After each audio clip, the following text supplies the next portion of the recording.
hindi ko na masikmura yung mga ipinapagawa ni Senrisa na kasinungalingan at ang pamimilit niya na magsampa ako ng kaso kapalit ng pera. Wala pong ginawang mali si Pastor sa akin. Puro kabutihan ang aking naranasan habang nasa loob pa ng kingdom.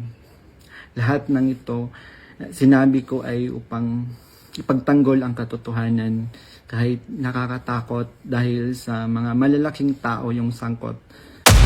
Saksihan ko tungkol sa mga baril na sangkot sina Sara Duterte at dating Pangulong Rodrigo Duterte na hindi naman totoo dahil wala naman akong nasaksihan na ganoong pangyayari.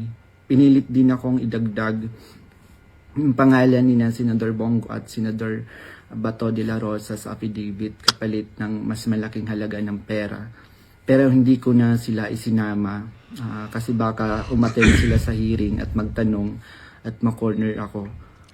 Yung pag-appear ko sa Senate ay may reward na 500,000 na ibinigay nila sa akin at dagdag na 500,000 nang isinama ko si Sara Duterte at si dating Pangulong Duterte. So 1 million po lahat ng binigay sa akin. Isang linggo before ang Senate hearing noong February 19, 2024, pinatira ako sa isang condo kung saan ako ay biniriefing at tinuruan tungkol sa mga dapat na isasagot ko sa tanong ni Senador Risa. So sa araw ng hearing, umiyak ako dahil sa konsensya habang binabasa ko yung script na alam ko naman na hindi totoo. Ni Senador Risa, kapalit ng financial assistance. Naku po, Reaction TV Base, nagbabalik reaction. Napakaganda po ng pag-uusapan natin ng mga reaction ha. Itong si Senator Risa Ontiveros, nagbayad di umano ng mga witnesses.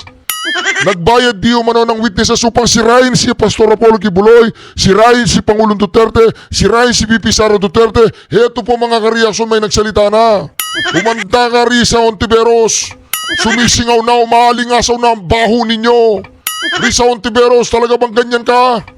Talaga bang may pagkademonyo ka? Tanong lang. May pagkademonyo ka ba? Sisirain mo ang isang tao, magbabayad ka ng mga testigo para lamang wasagin, sirain, durugin ang katulad ni Pastor Apollo Kibuloy, Pangulong Duterte, VP Sara Duterte at ang kanilang mga kaalyado. May pagkademonyo ka ba Risa Ontiveros? Tanong lang. Ito po mga kareaksyon na para sumingaw na po ang baho ng mga pinklawan, dilaw ang umaalingasaw na to. Mga Pakinggan po natin ha. Ako po si Michael Maurilio alias Rene. Hindi po ako pinilit na magsalita ng katotohanan. Kusang loob ko pong inilalahad ang mga nagawa kong kasalanan at mga plano laban kay Pastor Apollo C. Kibuloy at sa Kingdom Ministry. Ako po yung witness, kinuwang witness ni Senrisa Ontiveros na nakatakip yung muka. Pero ngayon, hindi na sapagkat nagsasabi na ako ng totoo. Binayaran po ako ni Senrisa Ontiveros para mag-testify laban kay PRRD, VP Sara at kay Pastor Apollo C. Kibuloy. Lahat ng sinabi ko at makasama ko doon na nag-witness sa Senado ay ginawa lamang ni Senrisa upang papagsakin si Pastor at ang buong kingdom at kunin ang kanilang mga ari-arian. Nako. Risa Ontiveros, kung totoo, palagay ko totoo po mga reaksyon, totoo, palagay ko totoo sinasabi ng mamang to eh. Palagay ko totoo yung sinasabi ng mamang to eh. Risa Ontiveros bakit mo ginagawa yan? Anong klaseng tao ka? Meron ka ba bang kaluluwa? Mga kareaksyon, hindi po ako makapaniwala. Ngayon, talaga naniniwala na ako na may pagkademonyo itong si Risa Ontiveros. Kung totoo man na sinasabi ng taong to, Risa Ontiveros, sagutin mo ito. Tanong lang, may pagkademonyita ka talaga. Yun po ay hinahanap at tinatakot ako ni Senrisa. Ako po ay dating full-time worker ng Kingdom of Jesus Christ na pinamumunuan ni Pastor Apollo Kibuloy. Na-convert ako noong 2015 at naging full-time noong 2019 kung saan na-assign po ako sa Glory Mountain sa Davao City. Lumabas po ako ng 2021, ngunit nagpaalam po ako ng maayos at pinayagan naman ako ng Kingdom dahil may balak po akong bumalik pagkatapos ng ilang taon.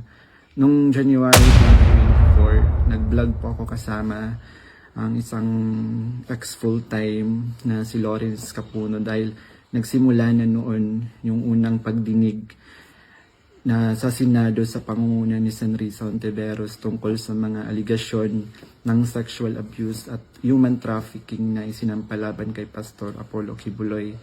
Sa vlog na yun, pinasinungalingan namin yung mga claim ni Blenda Portugal alias Amanda at nung iba pa na pawang kasinungalingan lahat. Nung February 2024, kinontak ako ng isang ex-full-time na Nako. si Shir Bandari at Simula na po, simula na.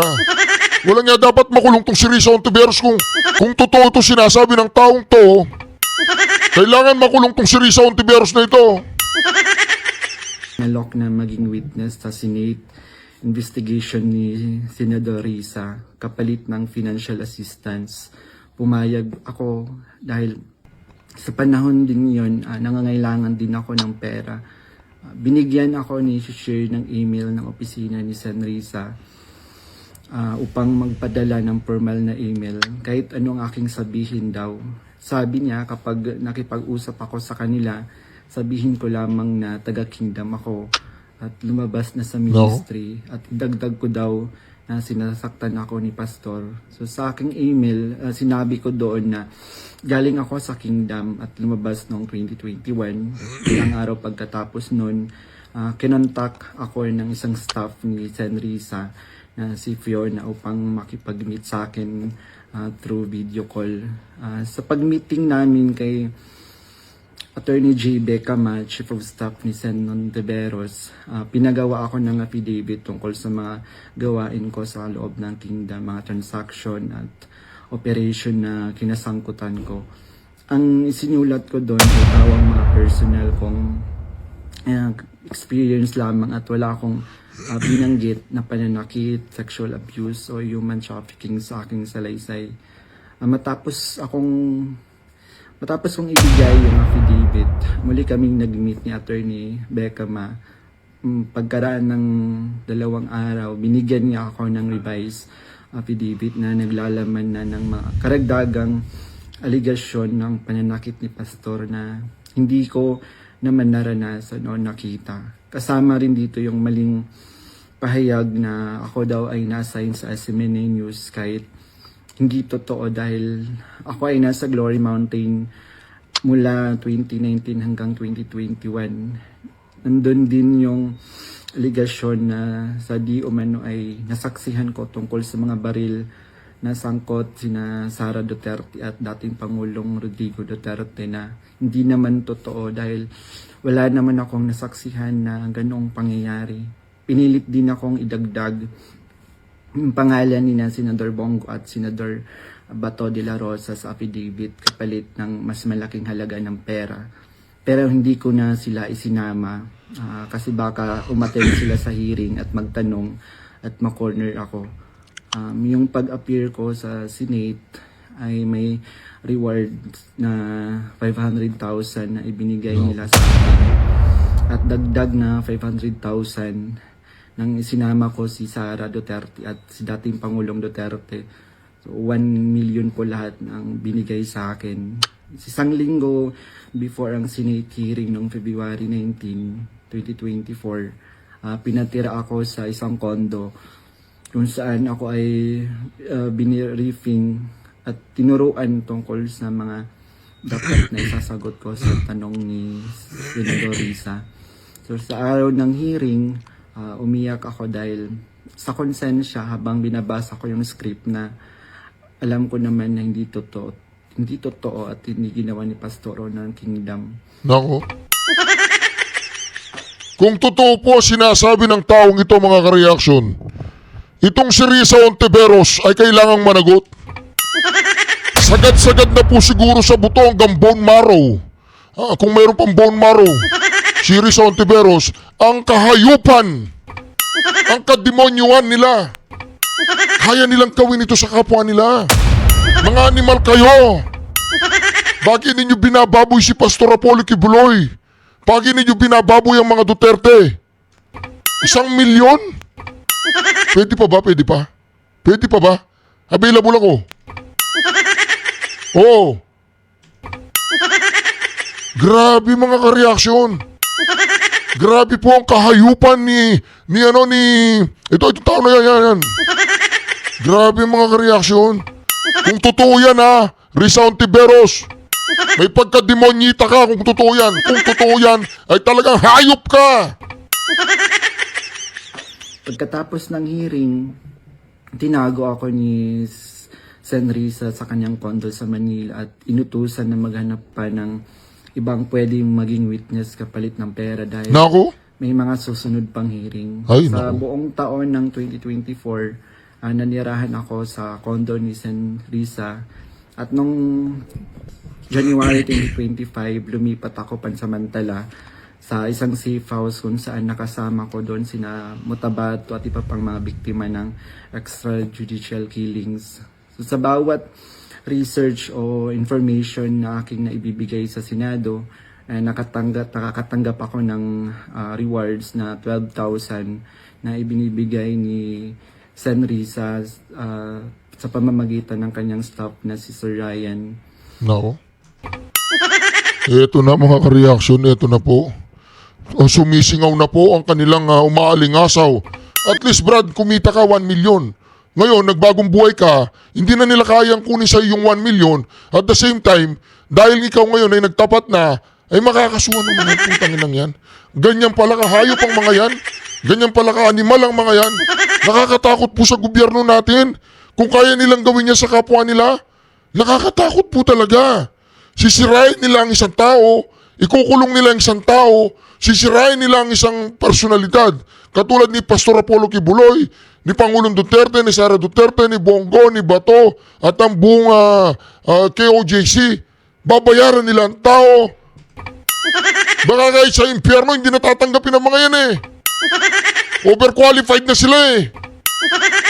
So, sa kabilang sa mga na-research ko, nagawa kong research, yung inimbentong Angel of Death daw ng Kingdom na inimbento ni alias Jackson, si Edward Masayon. Kabilang doon yung na-research ko yung mga member at yung mga general na nag-courtesy call kay Pastor. Noong August 29, 2024, Brad, tanong lang. Binayaran ka ni Risa para magsalita ng ganyan, katulad yan. Tanong lang, nagiging fair lang ako. Hindi ka ba tumanggap ng bayad ngayon para magsalita ng ganyan? Hindi, baka naubos na yung 1 million, naubos na lahat-lahat. Hindi, pero hindi mga ka-reaction eh. Hindi ako naniniwala kasi nakalitaw niya yung mukha niya dito. Nung kay Risa Ontiveros, nakatakip ang kanyang mukha. Dito, sa pagsasalita niyang ito, litaw ang mukha, kaya naniniwala ako na totoo sinasabi niya. Totoo sinasabi niya. Hindi, talaga. Grabe po, grabe. dinner meeting kami nila Blenda Portugal alias Amanda. Taon ng 2024, nanirahan ako sa condo ni Sen Risa at nung January 2025, lumipat ako pansamantala sa isang safe house kung saan nakasama ko doon sina Mutabato at iba pang mga biktima ng extrajudicial killings. So, sa bawat research o information na aking naibibigay sa Senado, nakakatanggap ako ng rewards na 12,000 na ibinibigay ni Sen Risa sa pamamagitan ng kanyang staff na si Sir Ryan. So, sa kabilang sa mga na-research ko, nagawa kong research, yung inimbentong Angel of Death daw ng Kingdom na inimbento ni alias Jackson, si Edward Masayon. Kabilang doon yung na-research ko yung mga member at yung mga general na nag-courtesy call kay Pastor. Noong August 29, 2024, nag-dinner meeting kami nila Blenda Portugal alias Amanda. Kasama ang kanyang legal team na sina Attorney Joanna Paula Domingo at ng Office of the Special Assistant to the President at si Attorney Ian Interina at yung kasama yung abogado ko na si Attorney Ange May Bagudyo sa isang hotel sa Quezon City. Pinagplano nila kung paano idiin ang kaso ni Pastor at ininganyo akong mag-file ng kaso. Sabi ni Attorney Domingo na mas maganda mag-focus kami sa human trafficking dahil mahina ang kaso sa sexual abuse. Sabi pa ni Attorney Domingo na matalik siya na kaibigan ni Attorney Pearl Angelica Canada na dating abogado ng Kingdom at dating namuno sa Jose Maria College. Nako. Ayon sabi ni Attorney Domingo, sabi sa kanya ni Pearl na umalis na sila sa Kingdom at alagaan mo daw si Amanda at siya na ang humawak ng kaso laban kay Pastor. Kasamang kanyang kapatid na si Attorney Lady Jade Canada at si Shishir Bandari sa US na nabanggit ko na kumontak sa akin upang siraan si Pastor. Dagdag pa ni Attorney Domingo na gumagamit sila ng private jet mula kay Secretary Antonio Lagdameo papuntang Davao para sa kaso ni alias Amanda dahil sabi ni Attorney Domingo ito ay para sa seguridad nila sapagkat may natatanggap daw silang security threat. Noong mga panahong iyon, nagkaroon din kami ng pag-uusap ni alias Amanda, si Brenda Portugal, kung saan tinanong ko siya tungkol sa kalagayan ng kanyang kaso sa sexual abuse at human trafficking. Sinabi niya sa akin na mahina daw talaga yung kaso sa sexual abuse sa Pasig at gusto na niyang sumuko. Kaya lang may mga nagsusulsul daw sa kanya na ituloy pa rin yung kaso.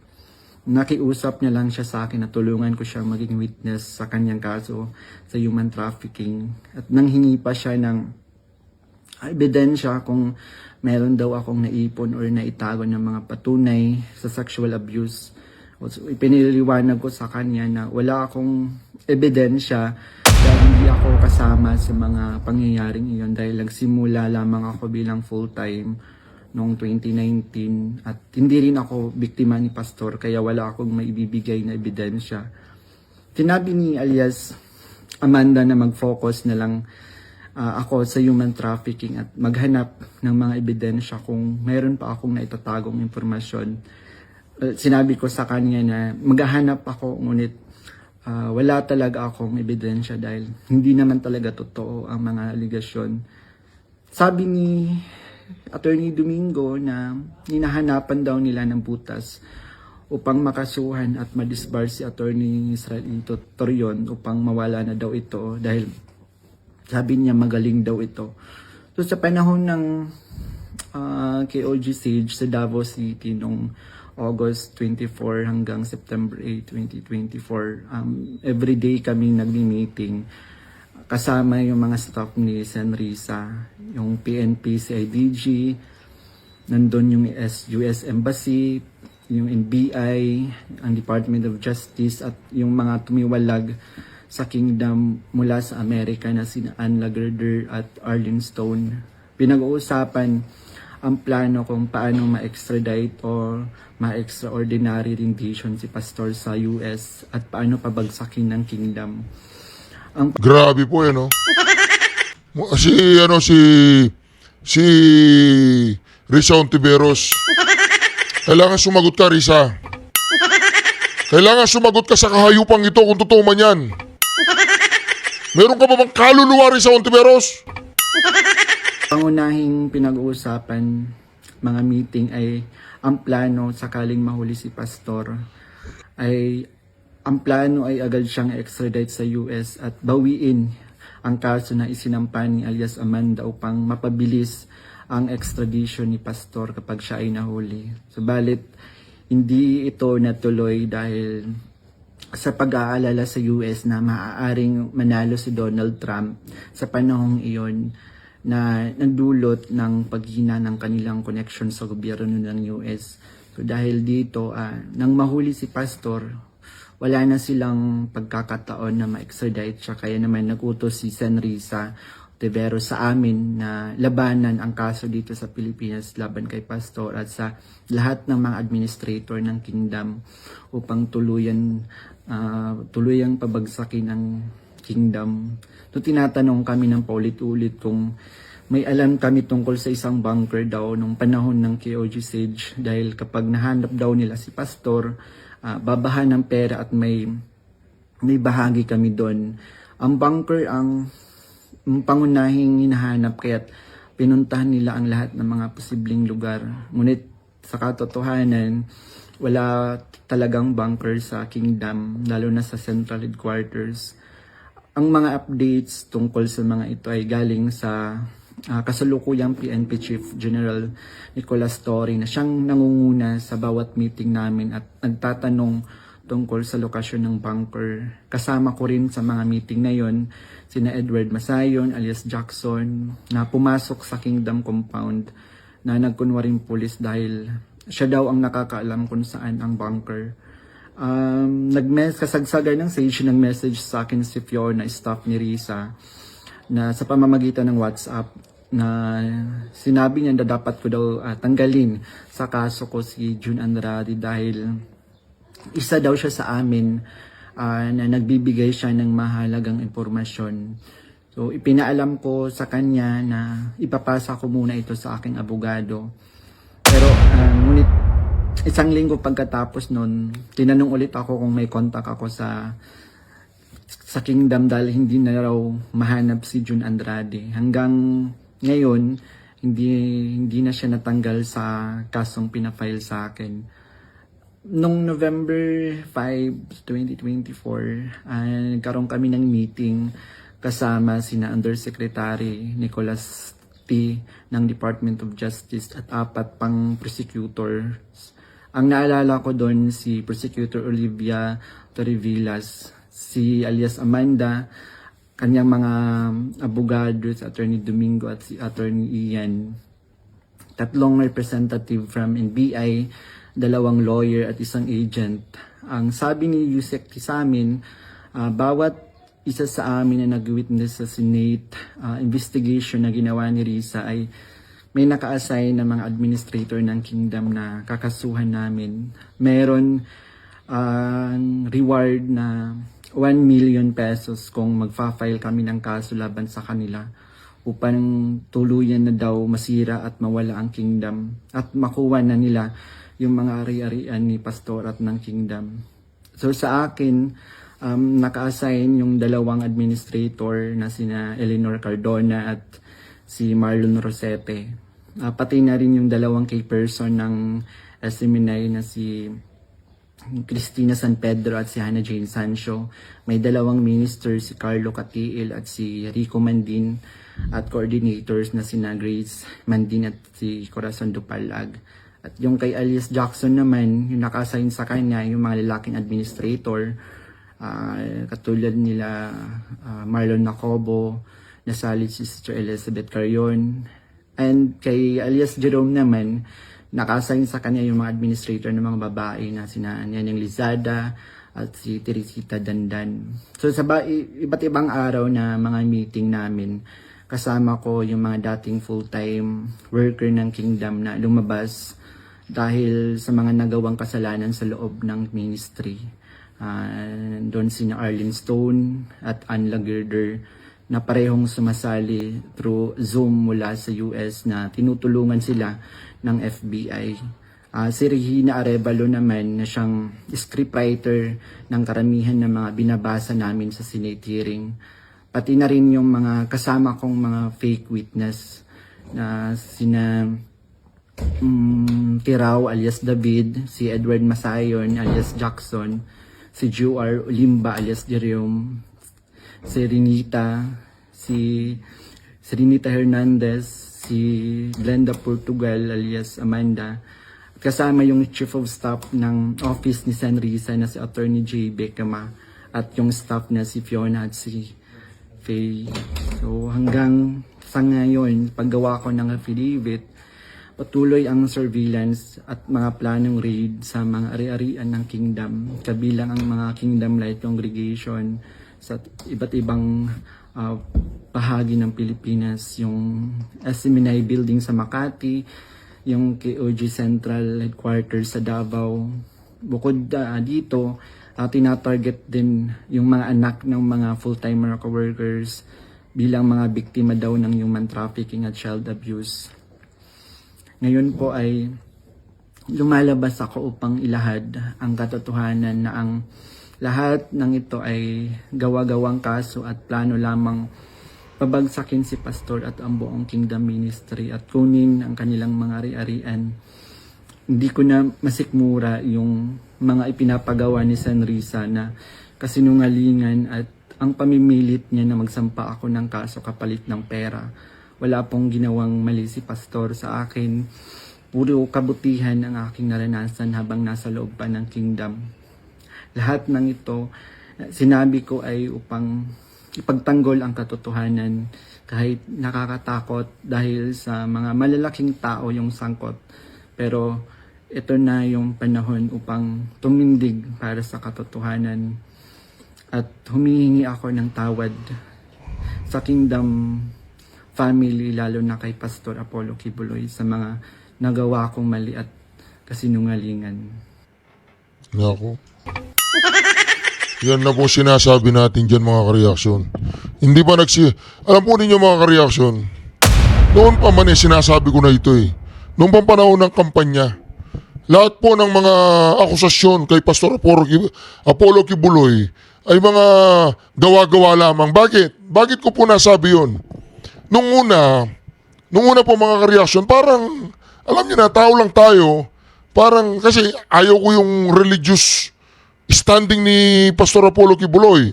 Hindi po ako pabor sa ibang mga doktrina niya.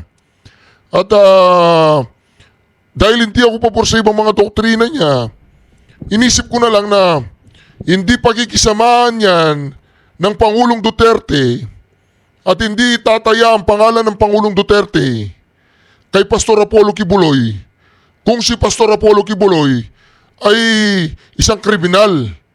Dahil alam naman po natin mga kareaksyon na ang Pangulong Duterte marami pong ano yan. Maraming mga espiya, maraming mga intelligence report yan.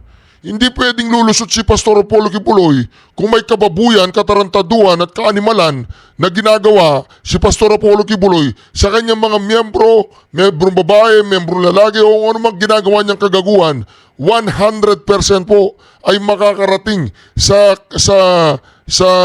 kaalaman ng ating Pangulong Duterte. Ayan mga kareaksyon, ang isang taong binayaran ni Risa Ontiveros, ang isang taong tumanggap ng 100,000 pesos,